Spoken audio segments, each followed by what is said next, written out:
Hey everyone, welcome back to my YouTube channel for a new video. Today I'm excited to share a helpful solution with you. We're going to tackle those pesky iPhone backup notifications that keep popping up in your settings. So let's dive in.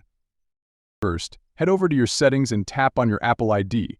Once you're in, you'll find the iCloud option. Tap on it to explore further. Among the various options, locate iCloud Backup and tap on it. Here, you'll notice a toggle switch. If it's on, that could be the culprit behind your backup notification issues, especially if your storage is limited. Simply toggle it off. Now, let's head back to the home screen. You might see a prompt asking you to confirm your action. Tap Not Now if prompted. Now, check your settings again. That annoying iPhone backup arrow should be gone. I hope this solution resolves your problem. If it does, let me know in the comments below. And if you're still facing issues or have questions about other apps like Instagram or WhatsApp, feel free to drop a comment. I'm here to help. Thanks for watching, and I'll catch you in the next one.